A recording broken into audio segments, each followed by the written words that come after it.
guys, how's it going out there? Welcome to Betty's show. If you'd like to support this channel, there are PayPal and Patreon links in the info box below. Got a great one lined up for you today. According to Betty, I haven't seen it, I haven't heard it, so it's all a big surprise to me when she presents it. So, without further ado, the beautiful Betty Van Velzen. Hey, good evening, everybody. It's good to be here in the new year. That rhymes, by the way. Yeah, I think I'm very excited about this presentation. It's the continuation for the one that I did last year. A sort of a prelude, see what it's all about with the marriage and stuff within the Bible. So I wanted to continue that story a little bit. So yeah, I'm very excited. You're going to follow up too. You're going to go back to the last, because it's been a minute since we've been on. So are you going to review a little bit the last one and then run it into this one? Yes. Yeah. I think I will do that every time a little bit, and keep a little bit of the things that I already presented on. Especially if there's some weeks between them, because I can understand that with life and all that gets in the way, right? That you don't have everything in order in your mind anymore, and it's sort of there's sort of a red thread through the whole Bible, by the way, and also through my presentation that I want to follow. And if you haven't seen the previous shows, then you might not be able to catch on. So that's why I try to take a little bit of a recap in every presentation.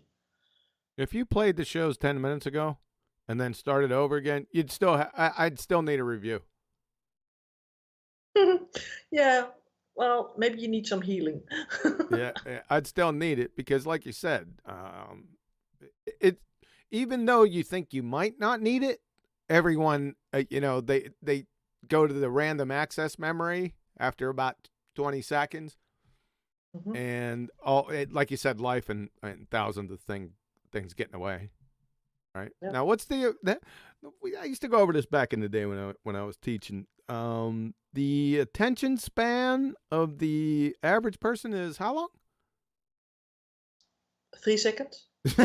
I think it's a little longer than that, but yeah, that might baltards that would be less than that. But I mean, for normal people. Well, how many normal people have we nowadays? Yeah, it's still not that long. So. Yeah, true. Yeah, so you have to and I have my own things too in that department. I mean, yeah, things get in the way, right? And I get that a lot. And I think that repetition does a lot for people. So repetition is good. I've seen you do that in your presentations. Repetition, repeat the whole thing over and over and over again. Yeah. And you see, even with the baltards that you mentioned just now, even they remember these things that you said. They can't maybe comprehend it, but they do have the lingo down, so somewhat, right? And try to change them up a little bit. But the repetition is there, so they come up with the same terminology, at least. So that's a thing. All right. That's a game.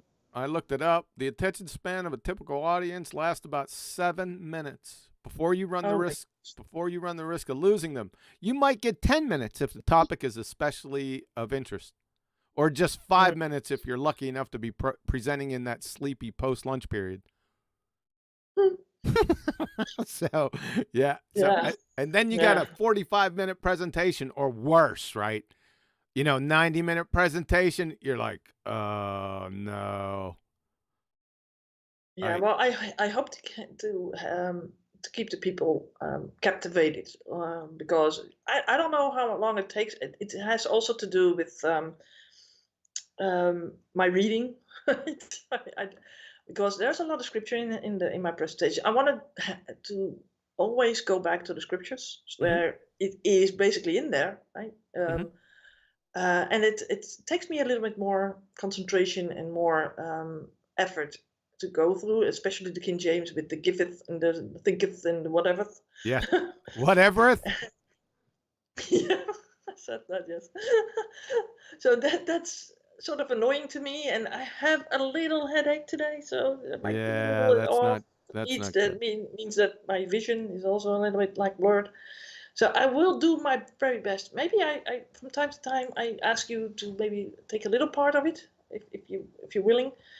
And but if it's not necessary, I will do it myself. Yeah, it's not But, necessary. We'll just don't worry about that. okay, All right. we'll see, right? All right. Okay. You ready to roll? Yeah, I'm not. You're not. No. I just said I was thinking. Yeah, I'm ready to go, but actually I'm not. So I gotta start it over again. Do I? Yeah, go ahead. Start it over again. Okay. I'll go back. I'm doing it now. Look at that. You're ready to go? Yep. Yep. Yeah, so I'm continuing on with the presentation. It's a long one. I'm still working on it. And this is the part 2, episode 2 of the Bride of Christ. And I wanted to go over the birthright and the inheritance. Well, it's an extensive topic. And I will not put up a disclaimer, right? Also in this one. I will put that on every time because I'm not a teacher, nor do I want to be. I'm still learning myself the new things in the Bible every day. And I want just to make people think and make people research and maybe give them some little things that I've learned, and maybe they can it can help out people. So I have no intention of convincing or putting my beliefs on anybody. So just so you know. So a little bit of recap of the marriage and divorce presentation that I did last. In that we talked about, or I talked about God being the bridegroom, the tribes of Israel being the bride at that time, the covenant that was made and later broken, and again made again, but also of the bill of divorce that the house of Israel got. Because it says in Jeremiah 31:32, not according to the covenant I made with their fathers in the day that I took them by the hand to bring them out of the land of Egypt, which my covenant they break, although I was a husband unto them, saith the Lord. So this is a very important point where something happened with the tribes of Israel. And also the summary of the marriage proposal that was made in Exodus 19, verse 5 to 6. Sorry. Now therefore, if you will obey my voice indeed and keep my covenant, then ye shall be a peculiar treasure unto me above all people, for all the earth is mine. And ye shall be unto me a kingdom of priests and a holy nation. These are the words which thou shalt speak unto the children of Israel. And then the I do from Israel. And all the people answered together and said, all that the Lord hath spoken we will do. And Moses returned the words of the people unto the Lord. So obey the voice is important. And the 10 Commandments, well, that was the covenant that was made with the stone tablets. It was made with all of Israel, all the 12 tribes. But then we came to the divorce. The house of Israel was backsliding and was getting a bill of divorce. In Jeremiah 3:8, what I just read was, and I saw then, and I saw when all the causes whereby backsliding Israel committed adultery, I had put her away and given her a bill of divorce. Yet her treacherous sister Judah feared not, but went and played the harlot also. I know that you like the word treacherous, so I had to bring that back. Yeah, well, I want to stop you right now. Okay. Because there's going to be some confusion coming up here with this verse. And I saw when for all the causes whereby backsliding Israel committed adultery, I'd put away. See, the backsliding Israel, right? And given her away in a bill of divorce, yet her treacherous sister Judah. Now they separate Judah right here from Israel. But in that previous verse, Israel was all the 12. Mm-hmm. See what I'm saying? Yeah, and but he speaks onto for the bill of divorce that was given to the house of Israel, basically, right? Yeah, And it this wasn't is given to Judah yet, or not at all. yeah, but it is Basically, Judah Judah. was The still marriage married. was to Judah also in the previous verses, was what I'm saying. Yes, yes, yes. Well, we got the split of Israel when Jeroboam and Rehoboam were the kings, right? So I went over that last time, where Jeroboam got the 10 tribes of Israel, basically from the Lord, and Rehoboam just got one tribe, and that was the tribe of Benjamin, right? That's the split. That's the two I don't bands. want to go down that road. I just want to make sure that there's no confusion because it's bound to come up here. This is a bit confusing for me. I'm not saying you're doing it. I'm just saying it's a bit confusing. I don't want to stop the presentation, but we're going to probably circle back here. Okay, that's good. Okay, go ahead. Yeah, continue, please. So we got 1 Kings 12, 28, whereupon the king, Jeroboam, of the house of Israel, took counsel and made 2 calves of gold, and said unto them, it is too much for you to go up to Jerusalem. Behold thy gods, O Israel, which brought thee up out of the land of Egypt. So here you see, right, where Jeroboam was the first that he made those 2 calves, right? He put one in Bethel and he put one in Dan. Well, Dan stands for judges, and Bethel was basically the house of God. It was the place where Jacob was sleeping and had the sighting of the ladder, right, up and down to God. So that's also very relevant, right? So these 2 calves that they made was idolatry, right? Because he was afraid that all the people would go back to Jerusalem, because that was basically where the temple was, right? So they were serving other gods. After this, the house of Jeroboam is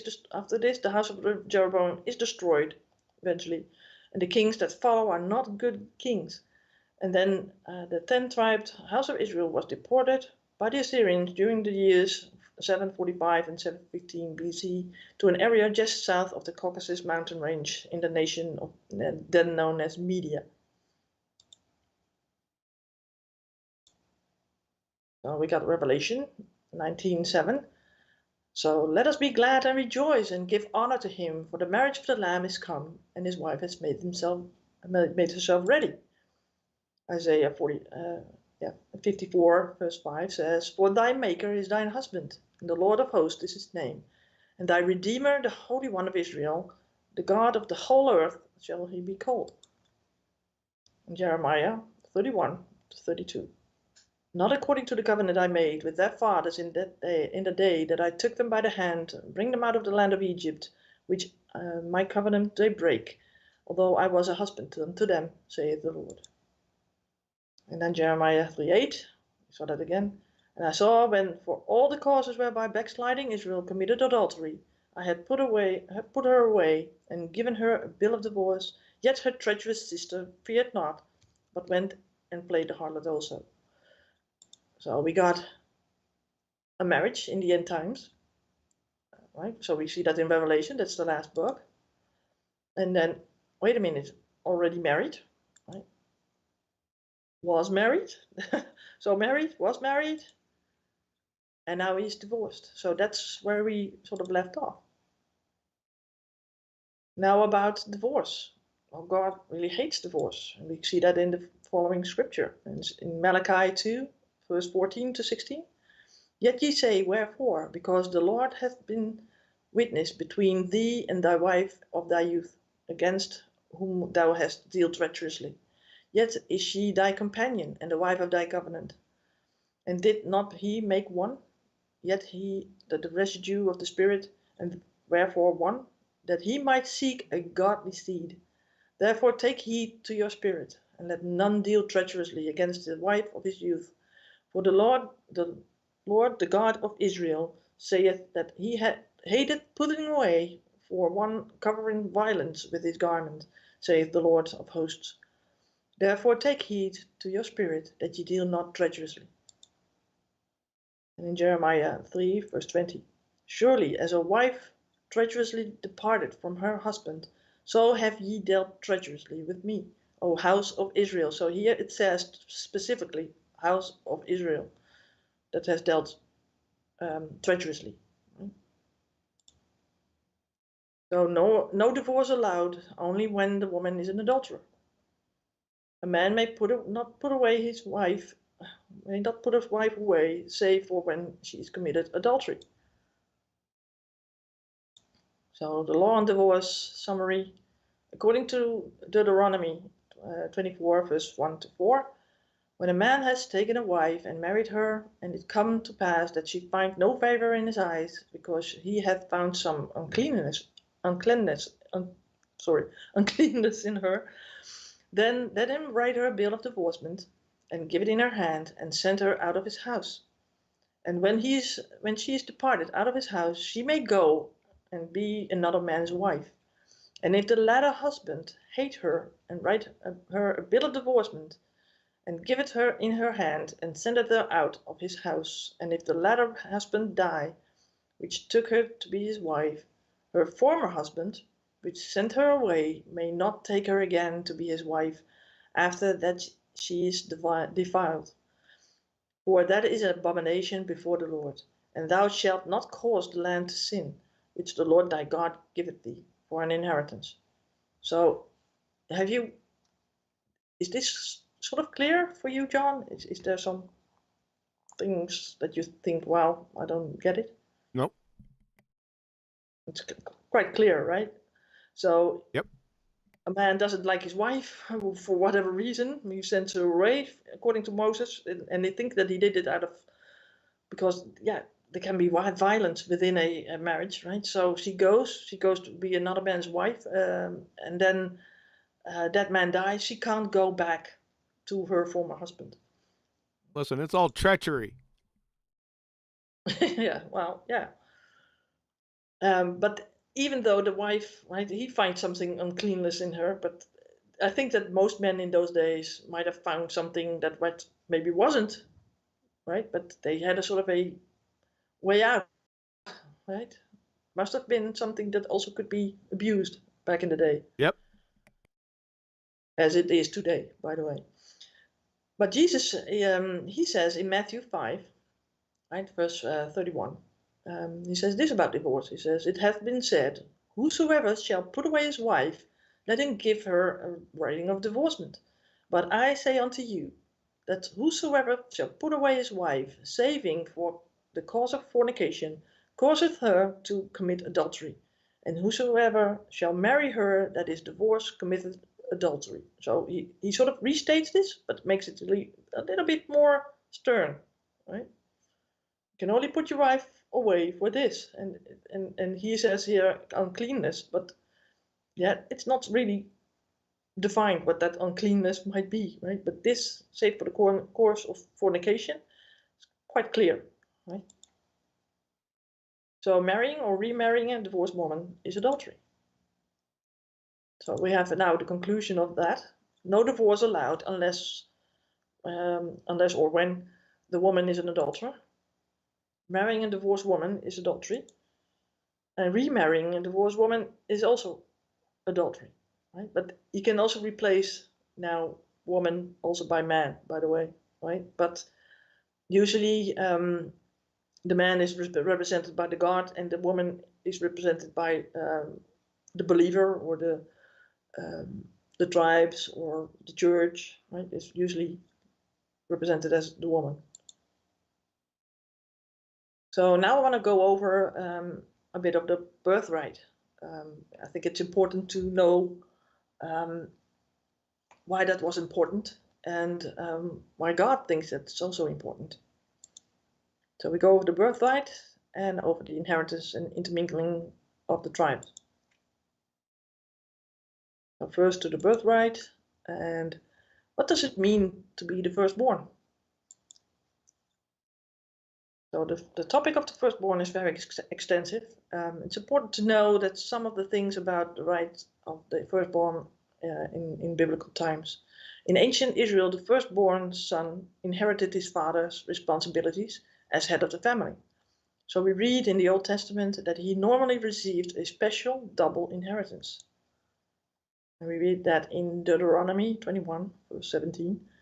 If a man have two wives, one beloved and another hated, and they have borne him children, both the beloved and the hated, and if the firstborn son be hers that was hated, then shall be, when he maketh his son to inherit that which he hath, that he may not take the son of the beloved firstborn before the son of the hated, which is indeed the firstborn. But he shall acknowledge the son of the hated for the firstborn, by giving him a double portion of all that he hath. For he is the beginning of his strength. The right of the firstborn is his. Right? So we see that it's sort of there. That even though someone is hated, the firstborn had the rights, the inheritance, basically. But then again, we have Esau as the firstborn, right? And we see in Genesis 25 that Esau sold his birthright to Jacob. And we read that here in Genesis 25, in verse 27 through 34. And the boys grew, and Esau was a cunning hunter, a man of the field, and Jacob was a plain man, dwelling in tents. And Isaac loved Esau, because he did eat of his venison, but Rebekah loved Jacob. And Jacob saw pottage, and Esau came from the field, and he was faint. And Esau said to Jacob, Feed me, I pray thee, with that same red pottage, for I am faint. Therefore was his name called Edom. And Jacob said, Sell me this day thy birthright. And Esau said, Behold, I am at the point to die, and what profit shall this birthright do to me? And Jacob said, Swear to me this day. And he sware unto him, and he sold his birthright unto Jacob. And then Jacob gave Esau bread and pottage of lentils, and he did eat and drink, and rose up and went his way. Thus Esau despised his birthright. So Esau, his name means doer, maker, worker. He was a cunning hunter. So the Bible gives a sort of a character in Esau. Right? If we compare, Nimrod was also a hunter. Right? Nimrod was not a good guy. A type. Yeah, exactly. And these people, these hunters, they are sort of materialists. Basically, they are like getting what they want to get. Right? They hunt after that what they want. And you get here also with Jacob. You can see that Jacob is called Ishtam, and this is the Strongs, right? Tam and Ish, and that means wholehearted, a wholehearted man. So if we go back to a plain man, it's not just that he was like dwelling in tents, like he's like a mama's boy or something. Yeah, that's what I was thinking. Exactly, right? Yeah. But he was a calm man and maybe a dweller in tents. But remember, the tabernacle, the word tabernacle also means tent of meeting, right? That Moses set up. It is a place of holiness, basically. Right? Yeah, So I don't. Yeah, one is in today's parlance. One would be a man's man, and the other one be a gamma. Who's the man's man? You say? In the parlance of our time, Esau would be the man's man. I mean, he's a hunter. He goes out, hunting, gathers, and Jacob was more or less a girly man, a gamma. Yeah, I don't think so. I think that he was different in a way that he kept himself holier, right, than the man that outside and went into dirty stuff and killing and bloody and whatever, right? I'm just trying to bring it forward to our time. That's what it would be telling me, but it could be different. Yeah. Yeah, well, you can also understand that if you're a hunter right now and killing animals or like a sharpshooter or whatever, like in the guerrilla war, right? It's nasty, like, right? But if you are a prayer and a priest, it might be different, but you might still be a man, right? I don't see why that just- should be different. I think we should move on. I think so too. Well, Edom, it means red. It said it here, sort of in the sort of implied in the sentence. But this is very interesting too later on, if you know where the Edom resides and what it's still today. So yeah. And what's also very interesting is that the commentator, right, of this story, he came up to a sort of quick conclusions. Does Esau despise his birthright, right? And then we think, okay, what? Why? Because he thinks that he's dying. He doesn't give anything, but just give me that venison. Give me that bowl of lentils. Yeah, not venison, right? Not just lentils and pottage. Now, if it was like pizza or ribeye, I could see it, but I'm not giving up my birthright for any lentils. Ain't happening. Oh my God, you shouldn't be doing that for a slice of pizza. Let's continue. Yeah, there's a warning for you in here somewhere too. There's warnings for me on every page, not just this. Yeah, you should read it more often, I think. That's another backstab, honey. Well, if you feel sort of like it says something to you, then maybe you should go there more often. I just told you on every page, love. Mm-hmm. Yeah. Let's continue. Yeah, well, it's kind of yeah. I have to say also the word Ishtam was also used for Job, by the way, right? So it's also used also Ishtam, right? So, and you know how Job was a sort of put in a different spot or a difficult spot by the devil, right? So maybe it gives you some sort of semblance on what that Jacob and Job were sort of like the same sort of character. So we got the firstborn in heir. So we see that in the stories in the Bible, the firstborn aren't always the ones to get the inheritance. We also see this with Ishmael. So we got Genesis 21, verse 9 to 11, 13. And Sarah saw the son of Hagar, the Egyptian, when she had borne unto Abraham, mocking. Wherefore she said unto Abraham, Cast out this bondwoman and her son, for the son of this bondwoman shall not be heir with my son, even with Isaac. And the thing was very grievous in Abraham's sight, because of his son. And God said unto Abraham, Let it not be grievous in thy sight because of the lad, and because of thy bondwoman. In all that Sarah hath said unto thee, hearken unto her voice, for in Isaac shall thy seed be called. And also the son of the bondwoman will I make a nation, because he is thy seed. So Ishmael marks the newborn baby Isaac, and because of this, he is therefore sent away. But also because Ishmael is not a legitimate son of Abraham. So that's also why this could be happening, right? This was allowed by God. And still God gives him a blessing anyway, right? He gives him a great nation. He will make him a nation.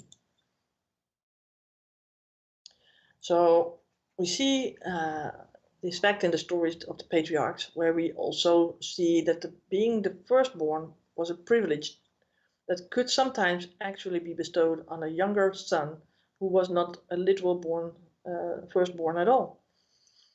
When we read the stories of the patriarchs, Abraham, Isaac, Jacob, and Joseph, we see that firstborn privilege was frequently not based on literal birth order, but on selection. And I've noticed in my research that it's usually the secondborn, not the firstborn, that receives the blessing and promise of the birthright, basically. Abram had an older brother, Haran, and Isaac had Ishmael as an older brother. Jacob has Esau as an elderly brother. Reuben's firstborn rights went to Joseph's sons. Manasseh was not picked first, but Ephraim. Ephraim was the secondborn. And Ephraim ended up having the blessing as the firstborn. And it's sort of affirmed in Jeremiah 31:9. And they shall come with weeping, and with supplications I will lead them. I will cause them to walk by the rivers of waters in a straight way, wherein they shall not stumble, for I am a father to Israel, and Ephraim is my firstborn. And then remember this, right? What I talked about in a previous presentation about how the signs were, and that Ephraim is the firstborn. So there's something very important for us to understand from this, and that's in John 3, verse 3 to 6. Jesus answered and said unto him, Verily, verily, I say unto thee, except a man be born again, he cannot see the kingdom of God. Nicodemus saith unto him, How can a man be born when he is old? Can he enter the second time into his mother's womb and be born?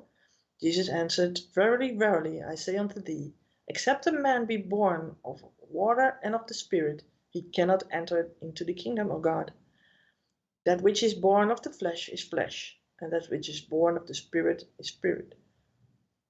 So when we go back to Esau and Jacob, you can see that Jacob was definitely chosen by God over Esau because he later had these visions of God in Bethel with Jacob's ladder and other encounters that he had. He wrestled with God, and then he got the name Israel, basically reborn.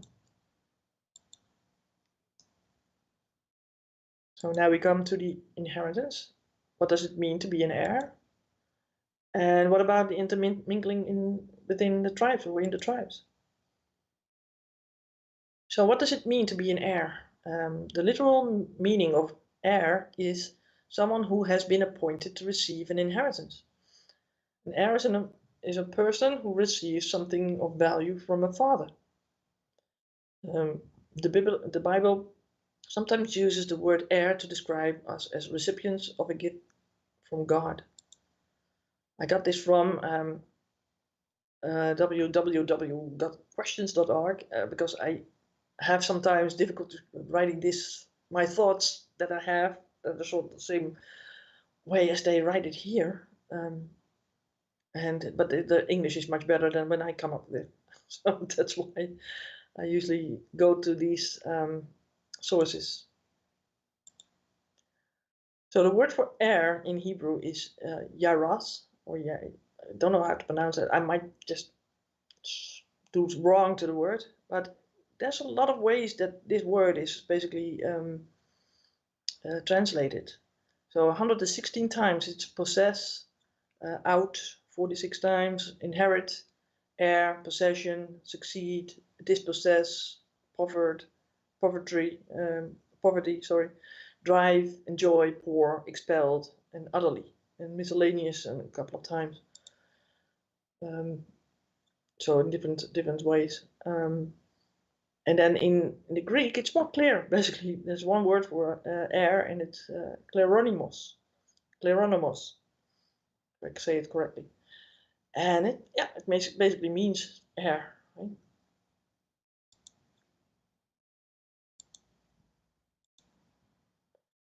So the heirs most often mentioned in the Bible were sons, principally the firstborn, born only to legitimate wives, not concubines. So that leaves out the woman Hagar, which was basically a bondwoman, and he didn't marry her. A firstborn son held the birthright, which means that he was heir to a larger portion than what his brothers received. There are a few instances where a younger son became the chief heir. The patriarch of the family, or God himself, or in the case of Jacob and Esau, had the right to choose the chief heir and could set aside the normal rights of the firstborn. For example, Jacob gave Reuben's birthright to Joseph's sons because of Reuben's sin. An heir could receive his inheritance as a lump sum payment during his father's lifetime, in lieu of waiting until his father's death. And daughters only became heirs if they had no brothers, and only if they married within their own tribe. I had to look this word up, by the way, because this is also from this source, and but it is basically the whole payment, right? They come Yes. their own sort of Yes. payment in a whole, right? Yeah. Yep. Yeah. So it was not funny that you have to sort of see some words that I wasn't familiar with. So again, right, with the you see this in Genesis 21:10, where Ishmael and his mother are cast out. So we go to the Levirate marriage law. And the Levirate marriage is a type of marriage in which the brother of a deceased man is obliged to marry, obliged, yeah, Obliged to marry is his good. brother's widow. What? Don't Obliged. keep going after you ask me a question. Sorry. It is obliged. It's obliged. You said it correctly, I think. Yeah. Okay. So his deceased man is obliged to marry his brother's widow. So the Levirate marriage has been practiced by societies with a strong clan structure, in which exogamous, whatever, marriage. I don't know how to pronounce this. So, but it says it here, right? Marriage outside of the clan is forbidden. Exo, I don't know, but I know what exo is. Exo is gammas, outside, so gammas. That's pretty fun. That's the first time I've ever seen that word. See, yeah. So it's not just me, huh? Nope. I didn't know how to pronounce that, but it says it basically here. Huh? It's a marriage outside the clan is forbidden. It has been known in many societies around the world, and I've looked this up, by the way, and there is a whole list in Wikipedia, by the way, where this was practiced for all kinds of countries where they did this, just to hold on to the inheritance. So the term Levirate is derived from the Latin levir, meaning husband's brother. And we don't need to confuse it with Levite. And I did that, you know. When I first saw this, I thought it's the Levite. Right. Law, right? I thought it was too. I was confused when you were going through that. Okay, now that cleared it up. Yeah, because it's from the Latin, right? Yeah. I think they must have sort of made a name for it later, but this is also throughout the Bible. And we see this in Genesis 38, verse 8 to 9, right? When Judah said unto Onan, go in unto thy brother's wife and marry her and raise up seed to thy brother. And Onan knew that the seed should not be his. And it came to pass when he went in unto his brother's wife that he spilled it on the ground, lest he should give seed to his brother. Can you imagine that? That's amazing. Judah was married to a Canaanite woman. Right? You have to know that. That's sort of the prelude to this. And he had 3 sons. And I think one of them died. Onan died. And he had another brother and a very young brother. Right? And Tamar, she was basically the wife that they didn't want to have. All these brothers didn't want to have her, right? And later on, she was sort of clothed as a prostitute, and Judah came to her, and Judah impregnated her with 2 sons, Perez and Zara. So this is all in chapter 38. Very interesting. It's sort of a strange story between when Joseph is just sold to Egypt, and then this comes right after. And it's sort of like, huh, what? But there is a reason for that. But you can see here that it was practiced also within the tribes. So the problem with intermarriage, right, was the following. So in Numbers 36, verse 1 to 5, I chose not to do the King James because it reads a little bit better.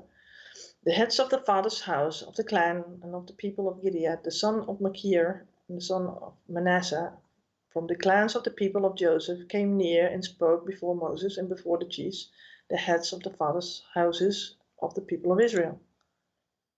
They said, the Lord commanded my Lord to give the land for inheritance by lot of the people of Israel.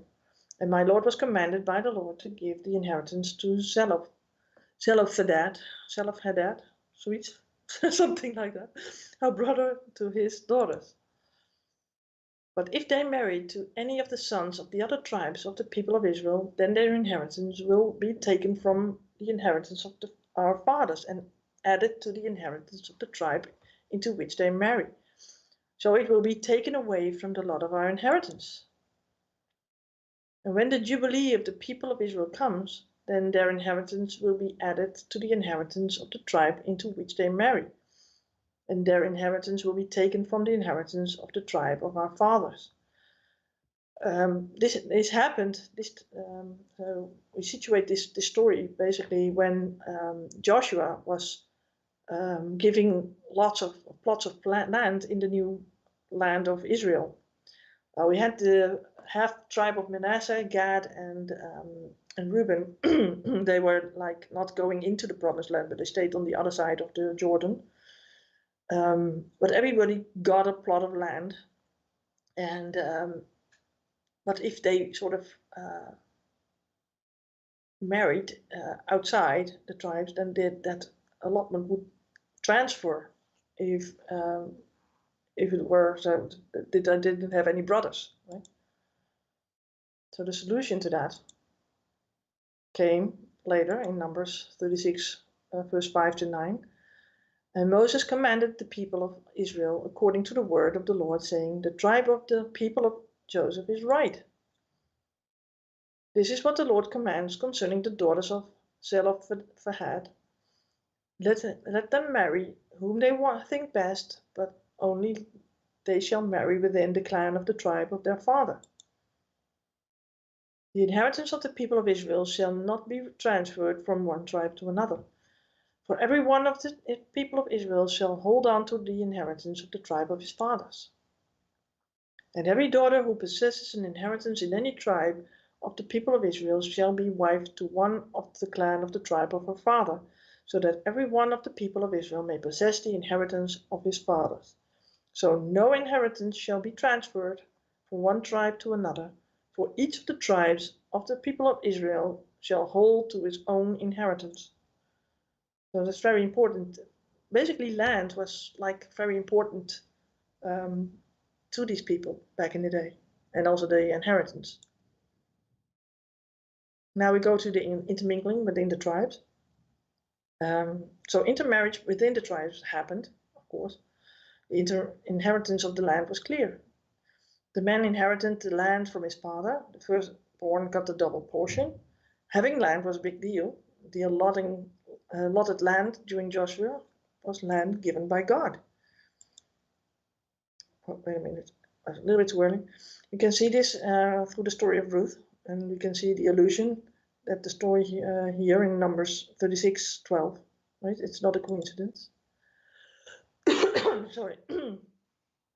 So in 1 Kings 21, verse 2 to 3, and Ahab spake unto Naboth, saying, give me thy vineyard, that I may have it for a garden of herbs, because it was near unto my house.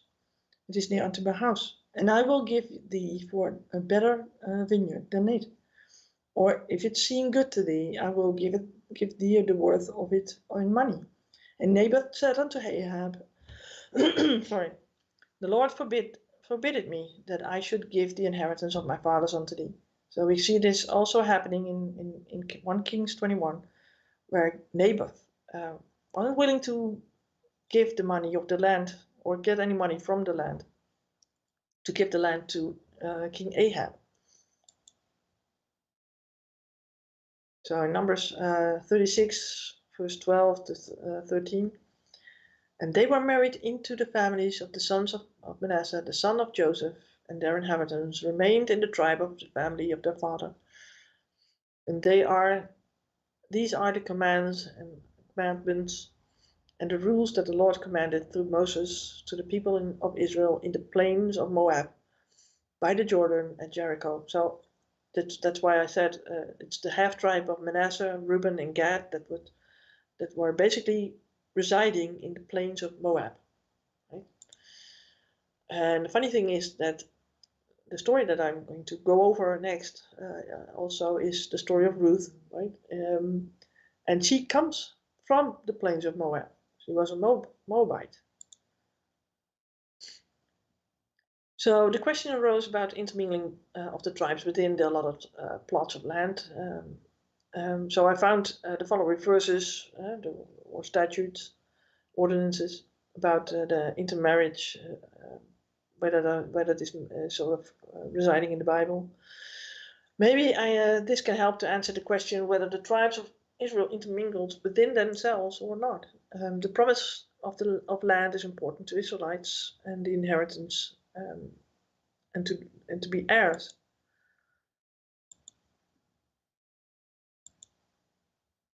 So in 2 Chronicles 15, verse 1 to 9, and the Spirit of God came upon Azariah, the son of Oded. And he went out to meet Asa, and he said unto him, Hear ye me, Asa, and all Judah and Benjamin. The Lord is with you, while you be with him. And if you seek him, and he will be found of you, but you forsake him, he will forsake you. Now for a long season Israel hath been without a true God, and without a teaching priest, and without law. But when they in their trouble did turn unto the Lord God of Israel, and sought him, he was found of them. And in those times there was no peace to him that went out, nor to him that came in, but great vexations were upon all the inhabitants of the countries. And a nation was destroyed of nation, and city of city, and God did vex them with all adversity. Be ye strong therefore, and let not your hands be weak, for your work shall be rewarded. And when Asa heard these words and the prophecy of Oded the prophet, he took courage and put away the abominable idols out of all the land of Judah and Benjamin, and out of the cities which he had taken from Mount Ephraim, and renewed the altar of the Lord that was before the porch of the Lord. Now the most important scripture here is, and he gathered all Judah and Benjamin and the strangers with them, and out of Ephraim and Manasseh and out of Simeon, for they fell him out of Israel in abundance, when they saw that the Lord his God was with him. Do you remember, John, that last time we had a conversation about the intermingling after the splits between Judah, the house of Judah, and the house of Israel? Yeah, the people that wanted to worship the Lord went south, and the ones that were idol worshippers headed north. Yeah, yeah, and this is basically where that sort of is pointed out, right? Yep. King Asa was one of the better kings also of Judah, because afterwards every king of Judah was also like treacherous, right? It says it basically in They were Jeremiah. treacherous, and I was sorely vexed by them. You like that word, vexed. I like treachery and vexed. Yeah, that's a nice word. Yeah, they are good words. Yeah. I'm going to use them. Thanks. So yeah, okay, so it says here specifically that, so when they went their way, right, it says specifically that these people that came from Manasseh, Ephraim, and Simeon, basically, right, that these are sort of accounted strangers within the land of Judah and Benjamin. They will not have inheritance basically in the land yet, right? It's not there. But this story basically is also a type for later times when we have to basically go back to God, right? Not to serve idols anymore and leave all the things behind and just seek God, right? With all our might and all our minds and stuff, and that we will go to God, back to God. So in some translation it says sojourners, right? It's a temporary stay, right? It's not to stay as a temporary resident, right?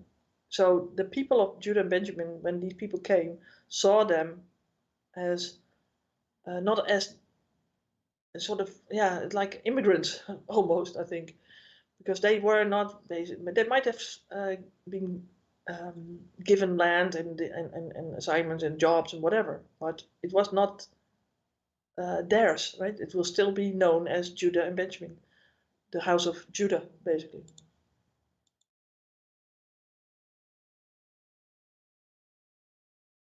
So now we're going over the story of Ruth, which is really one of my favorite books in the Bible, because it's jam-packed with all these beautiful things of the Bible, where so much promises. There's so much promise in that book. No, it's a huge type. Absolutely. Huge, and there's massive. beautiful things. The language is also very good, because if you go do a word study and stuff, it's amazing what you find here. Yeah, it's outrageous book. A lot, and I think a lot of people don't read Ruth. It's a big mistake. Yeah, absolutely. So we have a introduction and prologue of the book of Ruth. It's only 4 chapters, right? It's not a big book. It reads very easily, but you can also easily read over things that might have extra meaning that people might not see. So hopefully we can get some things out of this. So the book of Ruth begins with highlighting that it's in the Judges theme of Israel needing a king and exploring the misery and the emptiness of a singular family might experience during these dark times. In the times of Judges, right? It's just right after Joshua has people in their lands, and has a lot of the lands, and then there's a call for a king, basically, right? And afterwards, King Saul will sort of arise, but this is just before that. So in Ruth 1, verse 1, now it came to pass in the days when the judges ruled that there was a famine in the land, and a certain man of Bethlehem, Judah, went to sojourn in the country of Moab, he and his wife and his 2 sons. So Ruth means friend, associate, vision, or view. It's quite nice. All the males of the Israelite family leave Bethlehem and die in Moab, leaving Naomi without a male relative to care for her. So the 2 sons of Elimelech, right? Elimelech was the man that went from Bethlehem, Judah. His name is God is King, basically means that. And his 2 sons were Mahlon and Chilion, and which have the following meaning, like man of sickness and man of finality. Isn't that interesting? People read over their names, but so you have this. You have a man and a wife going to Moab for food, basically, and yeah, because there's no food in their own country, and they have these 2 sons. They call man of sickness and man of finality. Interesting.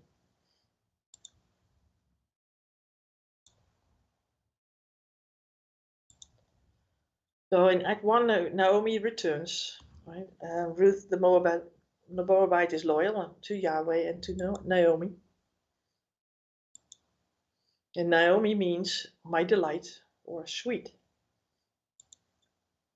I always liked this name, by the way.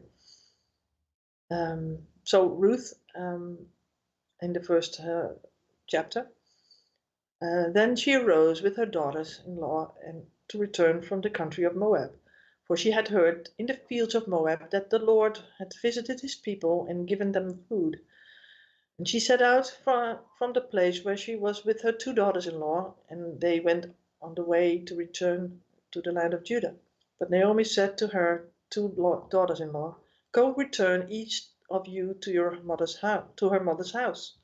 May the Lord deal kindly with you, as you have dealt with the dead and with me. And they lifted up their voices and wept again. And Orpah kissed her mother-in-law, but Ruth clung to her. And she said, see, your sister-in-law has gone back to her people and to her gods. Return after your sister-in-law. But Ruth said, do not urge me to leave you or to return from following you. For everywhere you go, I will go, and where you lodge, I will lodge. Your people shall be my people, and your God my God. Where you die, I will die, and there will I be buried. May the Lord do so to me, and more also, if anything but death parts me from you. So it's like she's committing herself to Naomi and going back with her. And the way this sounds, I think we see these sort of verbiage also in Psalms and stuff, right? And even God says it, and they will be my people, and I will be your God, right? He says it's sort of the other way around. It's very interesting, this. Yep. So then we continue in Ruth. Sorry. So the two of them went on until they came to Bethlehem. And when they came to Bethlehem, the whole town was stirred because of them. And the women said, "Is this Naomi?" She said to them, "Do not call me Naomi, but call me Mara, for the Almighty has dealt very bitterly with me. I went away full, and the Lord has brought me back empty. Why call me Naomi when the Lord has testified against me, and the Almighty has brought calamity upon me?" So Naomi returned, and Ruth the Moabite, her daughter-in-law, with her, who returned from the country of Moab. And they came to Bethlehem at the beginning of the barley harvest. So Mara means bitter, right? She says it already, bitterly. Mara means bitter. Also Maria, or Miriam, right? The mother of Jesus, is also bitter, right? It's very important, these names. And also the beginning of the barley harvest. The harvests are very important in this story. So we continue. So in Act 2, Ruth and Boaz, the Judahite, meet in the fields. And Boaz is represented as a man of character. Naomi hatches a plan to join Ruth and Boaz for good. So Boaz means in strength, by strength. And there's a lot of scripture about that she's gleaning in the fields of Boaz, and he wants her to only glean in his fields so he can protect her. She kept gleaning until the end of the barley and the wheat harvest.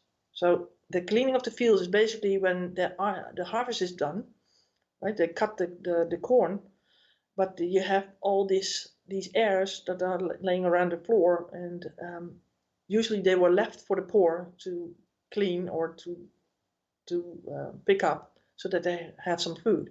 Right? It's also a very biblical thing to do. So she cleaned in the field until the evening, and then she beat out what she had gleaned, and it was about an ephah of barley. This is also very important. I will go over this in a while. A basket? Yeah, it's ephah is a basket, a big basket. Yep. I've seen that it was a sort of a pot, a sort of a jar. Yeah, big basket or jar. Doesn't matter what it's made out of, I don't think, but it's a big catchment. Good? Yeah. Okay, so Exodus 34, verse 21. I had to put a dash in here. Sorry for that. And it's 23. Okay. So 6 days thou shalt work, but on the seventh day thou shalt rest. In the earing time and in the harvest time thou shalt rest. Thou shalt observe the feast of weeks, and of the first fruits, and of wheat harvest, and of the feast of the ingathering at the year's end. Thrice in a year all your men's children appear before the Lord God, the God of Israel. So in Exodus it was sort of said to observe certain feasts, right, and first fruits and wheat harvests, barley harvest.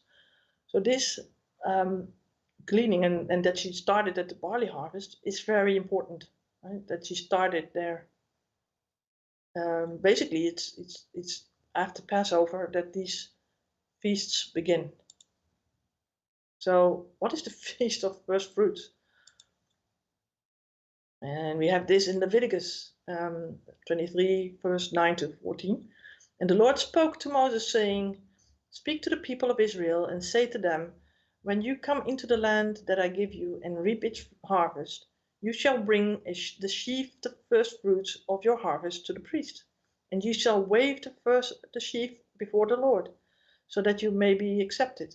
On the day after the Sabbath, the priest shall wave it, and on the day when you wave the sheaf, you shall offer a male lamb a year old without blemish, and a burnt offering to the Lord.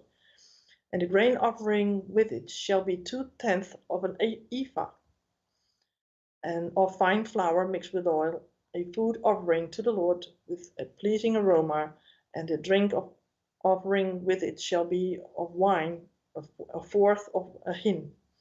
And I tried to find this, but I can't see what a hin exactly was. They know sort of the volume of it, but I don't know if it was a sort of cup or whatever. And you shall eat neither bread nor grain, parched or fresh, until this same day, until you have brought the offering of your God. It is a statute forever throughout your generations in all your dwellings. So 2/10 of an ephah. So in Exodus 16, it tells us what an ephah is. Right? It says, now an omer, is the 10th part of an ephah. Right? So when Ruth had sort of an ephah full of grain, she had 1/10, not 1/10, not an omer, but she had 10 omers in her ephah. Right? So this was a really large amount, basically. More than the first fruits sheaf, right? A sheaf is an omer, by the way. So a sheaf is an omer. You can see that here. An omer is a dry measure of ancient Israel, 1/10 of an ephah. And I can't read the below thing because there's a beam in the way. So she cleaned in the field until the evening. Then she beat out. Can you read the last portion for me? John? Hello? Yeah, can you read the last portion on what I just read? No, it's blocked for me also. Okay. I don't know. It fell over. Yeah, back it over fell again. over, and she beat out. It's too low for me. Yeah, I'm sorry, but she beat out, and so she got an ephah of barley, basically, right? Yep. So she had that at the end. I tried to make sure that I don't make these letters too low, but that's only the first one. Yeah, but I should make a note of that. Just don't let it happen again. Alrighty, sir. So the Hebrew meaning of an omer, so in the omer links Passover to Shavuot, right? It's the first fruits, basically. You shall count 7 full weeks from the day after the Sabbath, from the day that you brought the sheaf of the wave offerings. You shall count 50 days to the day after the 7th Sabbath. Then you shall present a grain offering, a new grain to the Lord. You shall bring it from your dwelling places, 2 loaves of bread to be waved, made of 2/10 of an ephah. Right? And Ruth already got in the first harvest, she got more than 2/10. So counting the omer, that's a thing that the Jews still do today. Right? It's the Feast of Weeks. So it refers to the 49-day period between the second night of Passover, Pesach, and the holy days of Pentecost, Shavuot. These periods marks the beginning of the barley harvest, where Ruth began, when in ancient time the Israelites would bring the first sheaves to the temple as a means of thanking God for the harvest. The word omer literally means sheaf and refers to these early offerings. And the funny thing is also with the Hebrew letters, they mean things, right? And they read the other way around. So they begin at the right side to the left. Right? So this basically is an eye, water or sea, man's head. So it basically reads for First crowd, first fruit, sheaf. So very important, right? And this is Omer, so they have this as the name of counting the Omer.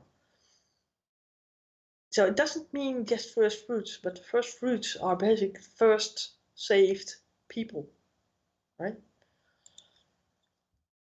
So, and I got this bit and also this picture from this source here. It's mini mana moments, counting our blessings with Omer. So continuing with the story of Ruth. So Ruth and Boaz are at the threshing floor, and Ruth is then presented as a woman of character. Naomi furthers her plan to join Ruth and Boaz for good. You can see here in the picture that she is basically going to Boaz on the threshing floor. Well, what was the threshing floor? It was basically a round circle, and they would have a sort of a sled or something like a board, and they either put oxes in front of this, or a donkey, or a camel, or a horse. So it's in ancient world. It says here, farmers used threshing floors to separate grain from its inedible husk, the chaff, by beating it with a flail or walking animals on it, sometimes while towing a threshing sledge. The sledges were fitted with with flint teeth to dehusk the grain more quickly. Other workers would turn the grain over so that it would be evenly threshed by the sledge. And then the chaff would be had to be separated from the grain. And then after threshing, the mixture was tossed into the air, and with the winnowing fan, the wind would blow away the lighter straw and the chaff, leaving only the grain. So this is important to know because there's a lot of imagery in the story of Ruth. You think? Yep, I know. So what are you thinking? So Ruth was a Gentile, right? Well, that's up for debate, Yeah, to be honest. she's a Moabite. She's a Gentile. Boaz. Who's Boaz? Boaz is in the lineage of King David. Very interesting. Mm-hmm. You may continue. Yep. Okay. So then Naomi, her mother-in-law, said to her, "My daughter, should I not seek rest for you, that it may be well with you? Is it not Boaz, our relative, whose young women you were with? He is winnowing barley tonight at the threshing floor." Right. So we know now that the winnowing is blowing the chaff from the grain, basically. Right. Very important.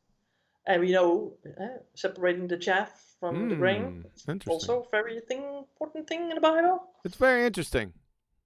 Mm-hmm. So wash therefore and anoint yourself and put on your cloak and go down to the threshing floor. But do not make yourself known to the man until he is finished eating and drinking. But when he lies down, observe the place where he lies, then go and uncover his feet and lie down, and he will tell you what to do. And she replied, "All that you say I will do." So she went down to the threshing floor and did just what her mother-in-law had commanded her. And when Boaz had eaten and drunk and his heart was merry, he went to lie down at the end of the heap of grain. And she came softly and uncovered his feet and lay down.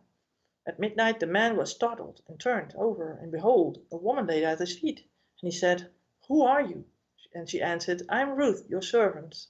Spread your wings over your servant, for you are a redeemer." And he said, May you be blessed by the Lord, my daughter. You have made this last kindness greater than the first, in that you have not gone after young men, whether poor or rich. And now, my daughter, do not fear. I will do for you all that you ask, for all my fellow townsmen know that you are a worthy woman. And now it is true that I am a redeemer, yet there is a redeemer nearer than I. Remain tonight, and in the morning, if he will redeem you, good, let him do it. But if he's not willing to redeem you, then as the Lord lives, I will redeem you. Lie down until the morning. So the threshing floor, right, is the Feast of Weeks. It's like sort of a type, right? So, again, and this is very interesting. The word for wings here, right, like here, can also mean corners of a garment. And compare it with Psalm 61, verse 4. Let me dwell in your tent forever. Let me take refuge under the shelter of your wings. Selah. But even more so here in Ezekiel 16:8. And when I passed by you again and saw you, behold, you were at the age for love. And I spread the corner of my garment over you and covered your nakedness. I made a vow to you and entered into a covenant with you, declares the Lord God, and you became mine. So, wow, right? What does the Feast of Weeks, a time period, have to do with the threshing floor?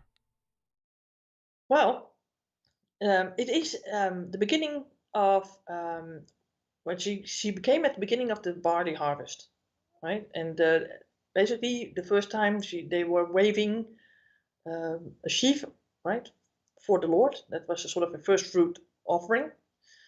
Then the counting starts, right? So the threshing floor is basically Pentecost, right? At the end of Pentecost, the Pentecost here, the winnowing is done, the threshing is done, right, on the threshing floor, and so we are now basically at Shavuot. We are basically at Pentecost.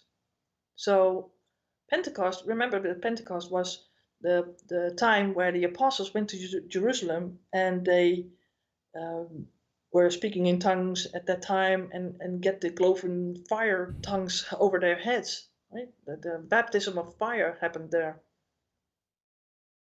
Yeah, And so the that's time basically period, I got the time period, but you're talking about a time period and an actual material act.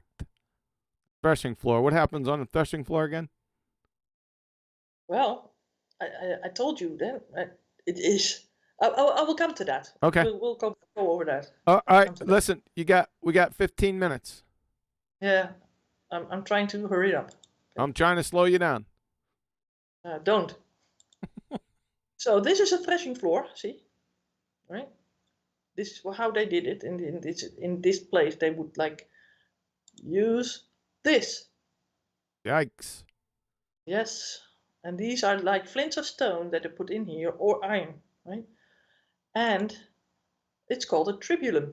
A tribulum, an ancient Roman sledge for threshing, a broad, heavy board set with many teeth of stone or iron.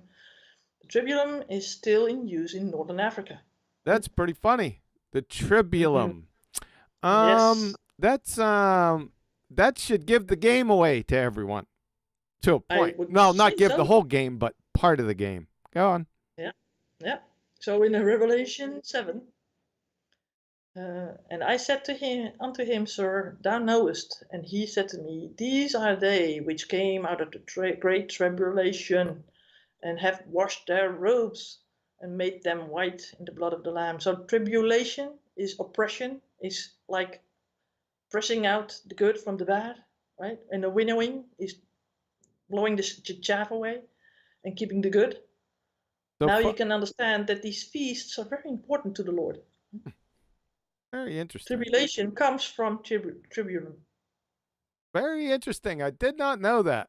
But of course, I've been intimating the whole time that the threshing floor is very important, and the importance of it was great tribulation. I did not know that that thing was called a tribulum. Yep. Interesting, huh?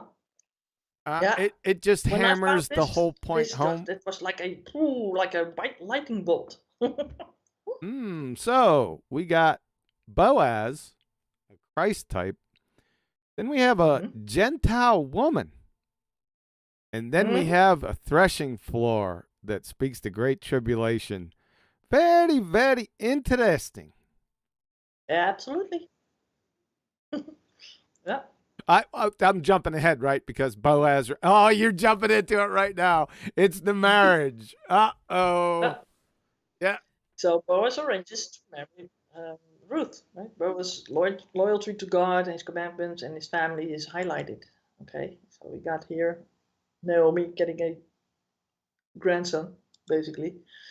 Now Boaz has gone up to the gate and sat down there, and behold, the Redeemer of whom Boaz had spoken came by. So Boaz said, "Turn aside, friend, sit down here." And he said, turned aside and sat down. And he took 10 men of the elders of the city and said, "Sit down here." And they sat down.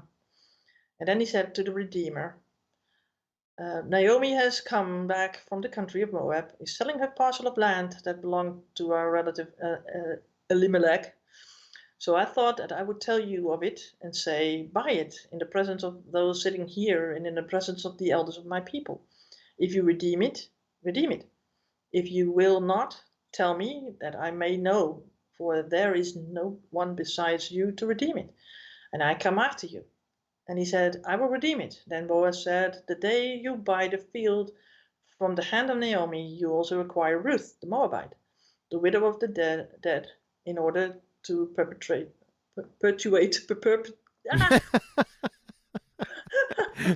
Perpetuate. perpetuate the name of the dead in his inheritance. Oh, sorry. Oh, perpetuate. Perpetuate. Yeah, perpetuate. Perpetuate it. No, perpetuate, right? Yeah. Then the Redeemer said, I cannot redeem it for myself, lest I impair my own inheritance. Take my right of redemption yourself, I cannot redeem it. Now this was the custom in the former times in Israel concerning redeeming and exchanging. To confirm the transaction, the one drew off his sandal and gave it to the other. And this was the manner of testing in Israel. So when the Redeemer said to Boaz, buy it for yourself, he drew off his sandal. Then Boaz said to the elders and all the people, you are witnesses this day that I have bought from the hand of Naomi all that belonged to Elimelech and all that belonged to Chilion and to Mahlon. Also Ruth the Moabite, the widow of Mahlon, I have bought to be my wife, to perpetuate the name of the dead, and in his inheritance, that the name of the dead may not be cut off from among his brothers and from the gate of his native place. You are witnesses this day. Then all the people who were at the gate and the elders said, we are witnesses. May the Lord make the woman who is coming into your house like Rachel and Leah, who together built up the house of Israel. May you act worthily in Ephrathah and be renowned in Bethlehem. And may your house be like the house of Perez, whom Tamar bore to Judah, because of the offspring that the Lord will give you by this young woman. I mean, wow, right? Well, compare in John 1, 26, 27, it says, John answered them, saying, I baptize you with water, but there standeth one among you whom ye know not. He it is who is coming after me, is preferred before me, whose shoe latchet I am not worthy to unloose. Wow, right? Why is John the Baptist not worthy to unloose his latchet? Well, John the Baptist was not the Redeemer, right? Yep. He couldn't do this. He couldn't. So this man had to remove his sandal, right? The first Redeemer had to remove his sandal and gave it to the other, so that he sort of said, okay, Boaz, you are the one that can redeem this woman, right? He sort of forfeited it. So now we know why John the Baptist said this. And that's so beautiful. It's so much like in here, right? You see this, John? Yeah, I don't know. Yeah, yeah. You need to go over I think it's a reach. No, it's not. It's not a reach. This is something very interesting. Yeah. Kinsman Redeemer. Mm-hmm. Wonder who that is. Yeah. Well, I just told you. Wow, I just discovered it. Yeah. So Deuteronomy 25, verse 5 to 10. If brethren dwell together and one of them die, and have no child, the wife of the dead shall not marry without unto a stranger. Her husband's brother shall go in unto her, and take her to him the wife, and perform the duty of an husband to husband's brother unto her. And it shall be that the firstborn which she beareth shall succeed in the name of his brother which is dead, that his name be not put out of Israel. And if the man like not to take his brother's wife, let his brother's wife go up to the gate unto the elders, and say, My brother's husband refuseth to raise up unto his brother a name in Israel. He will not perform the duty of my husband's brother. Then the elders of the city shall call him and speak unto him, and if he stand to it and say, I like not to take her, then his brother's wife come unto him in the presence of the elder, and loose his shoes from off his foot, and spit in his face, and shall answer and say, So shall it be done unto that man that will not build up his brother's house. And his name shall be called in Israel the house of him that has his shoe loosed. Right? So we see again that it was a big deal. It is a big deal. Right? And John the Baptist knew better. I mean, he came before Jesus, because he was like a half year older than Jesus, right? And he said, well, I'm not the Redeemer. I cannot unloose the shoe, right? Because I cannot lose the shoe of Jesus, because he is the Redeemer, right? He will not be called the house of him that is the shoe loosed. So the story of Ruth is a type. It points to Jesus. So, well, of course, we've already established that Jesus is Boaz, basically, the kinsman redeemer. Naomi, you can call her the Holy Spirit. Why? It says here, then Naomi, her mother-in-law, said to her, My daughter, should I not seek rest for you, that it may be well with you? Right? Isn't that the nice of a Holy Spirit, right? To search and help us out, like a helper, a comforter. Isn't she a comforter? Now, who is Ruth in this story? Is she Israel? No. She represents the church. She represents the church. So, answer. She was a stranger from the country of Moab. But does it mean she's not an Israelite? Yes. Is this a foreshadow of the grafting into, or back into, maybe the olive tree into Israel? Nope. She's a Gentile. Yeah, but she's grafting in. Yeah. She's been grafted I'm not Israel. saying that. I'm not. You're correct, but I don't know about grafting. But she is Gentile, and it goes to great lengths as to tell you that she's now in this stem, right? Basically, right? She's like in this branch here. I don't know. Romans 11. I think you might be vexed. Go on, sorry. If the first fruit be holy, you want me to make it snappy, right? For if the first fruit be holy, the lump is also holy. And if the root be holy, so are the branches. And if some of the branches be broken off, and thou being the wild olive tree wert grafted in among them, and with them partakest of the root of fatness of the olive tree. Well, he calls them olive trees, right? Olive tree stands basically for Israel in total. If you're a wild olive tree, I mean, she's not a fig tree, right? Or a you're making her out to be a tree. tree. You're making her out to be a tree all on your own. There's no tree reference. Yeah, but you can also do a real long study on trees. It's also very interesting. I might do that too one time, but first this. So Jesus the Redeemer. Galatians 4, verse 1 to 5. Now I say that the heir, as long as he is a child, differeth nothing from a servant, though he be the Lord of all. But it is under tutors and governors, until the time appointed of the Father. Even so we, when we were children, we were in bondage, under the elements of the world.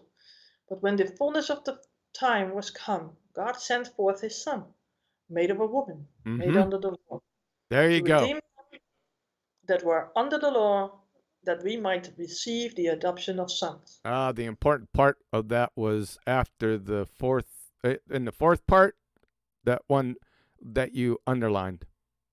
This or this. Made of a woman. Yep.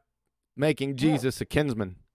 He had to come back as human and God. Exactly. But yeah, exactly. Yeah. And basically as a child of God, right? He was a child, he Yep. was a servant, and then he got the inheritance back, right? He got it back. He redeemed us, a lot of the world. If you believe in him, right? You are like in that redeeming business. You're in the redeeming business. Yeah. Very well said. We are in the redeeming business. We are all about the Father's business. There's only one kinsman redeemer. Mm-hmm. Yeah, true.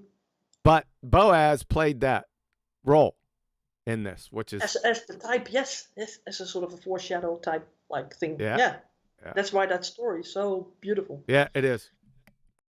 You know that so Ruth Jesus, you know that Ruth is regarded as very high in classical literature. I just wanted to go ahead. Yeah. It has to be, because that book is like, it's only 4 chapters, but it's like packed with all kinds of treasures. Yeah, types. There's types. If you want a book of types, that's the one you're looking for. Yeah, it's like jewelry almost. It's like really beautiful. Yeah. I wanted to go over to a couple of other things. You're running out of time. It's just really short. Really short. It's just maybe like 4 slides, and they're not that packed. So Jubilee is mentioned, right? It's also very important. Every 7th year is Jubilee year, right? And in Leviticus, and the Lord spake unto Moses in Mount Sinai, saying, Speak unto the children of Israel, and say unto them, When ye come into the land which I give you, then shall the land keep a Sabbath unto the Lord. 6 years that thou shalt sow thy field, and 6 years thou shalt prune thy vineyard, and gather the fruit thereof. But in the 7th year shall be a Sabbath of rest unto the land, a Sabbath for the Lord. Thou shalt neither sow thy field, nor prune thy vineyard, and that which groweth of its own accord of thy harvest thou shalt not reap, neither gather the grapes of thy vine undressed, for it is a year of rest unto the land.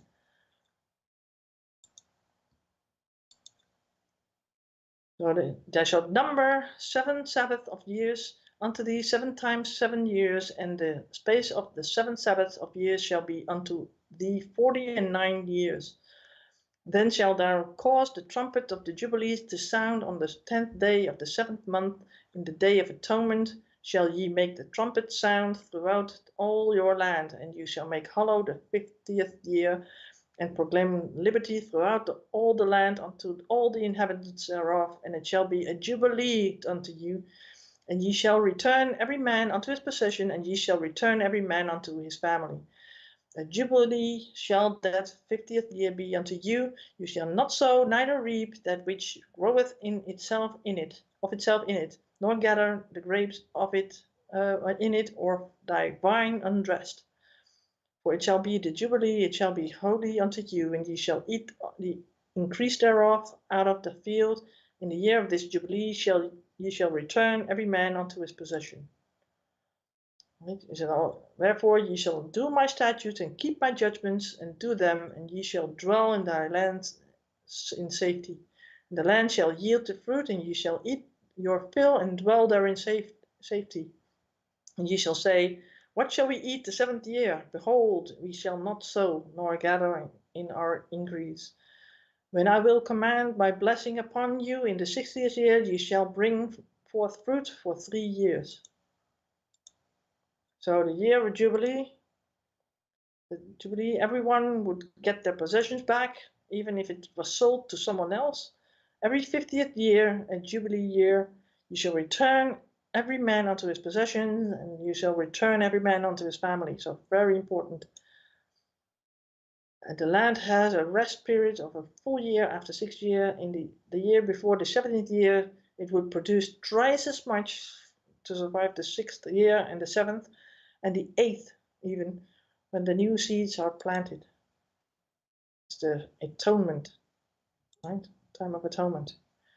So the feasts, it was also there in Ruth a little bit alluded to, right? The gathering of the harvest, right?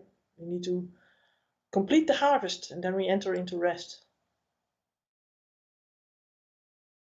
And then, yeah, we can sort of see, sorry, the months, because the months are all off. The months of the feast back in the day, or the beginning of the year, was basically in first Nisan. So it was Passover, half Nisan was Passover, unleavened bread. First fruit started right here.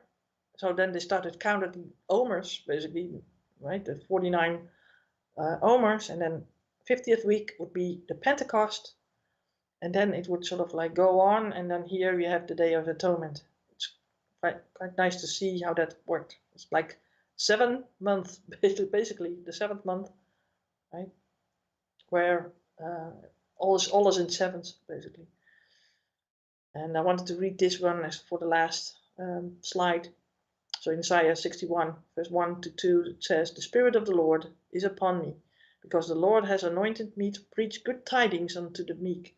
He hath sent me to bind up the brokenhearted, to proclaim liberty to the captives, and the opening of the prison to them that are bound, to proclaim the acceptable year of the Lord, and the day of vengeance of our God, to comfort all that mourn." And that's basically here. Day of Atonement, and after the Day of Atonement, here you have the Feast of Tabernacles. So that was my presentation for the day. Very well done. I liked it. Yeah, I needed to pack Ruth in and all that around it. I couldn't break it up. Yeah, I didn't want you to pack Ruth in there. I wanted to keep Ruth by herself. Yeah, I know, but Ruth is like jam-packed with all kinds of stuff that you need to explain. Otherwise, and also need the backing up scriptures with that, because you get lost. Well, that's probably why I'm not doing the presentation. Yeah, but that means that you can't make it snappy all the time. You right? can't make it that you got that thing in your mind, boy. It's good. It's good that I like embroiled it right on your cranium. Snappy. So, as we went over, see, it's been over 90 minutes, and what did we go over in the beginning? People's attention. 7 minutes? Yeah. Too funny. I should have done it in 50, that sort of the Jubilee, right? Now, when they used to teach us about that, they used to always say it. Now, I'm okay, why don't you say anything with everyone's presentations going over an hour then? You just say it to say it? Does it mean anything? No, it doesn't. You just go past it. But it's cool. Yeah. Yep. So, to tie this up, so how many years was the Southern Kingdom off to Babylon? How many years? What? How many years were they exiled to Babylon when Nebuchadnezzar took them? I don't know, but I think it was 605. No, it was 7. No, not what year. How many years were they there? Oh, yeah. Well, 490, wasn't it? No, 70. Oh, it might have been 490. Yeah, there was a 490-year period also mentioned. I think that there's a lot of... No, it wasn't 490. It was 70. No, you're thinking of another story. So the 70 years, guess what that was payment for? For the times that they didn't have a Jubilee. Yep. They didn't give back the things that were like basically someone's rightful inheritance. Yes, they didn't follow God's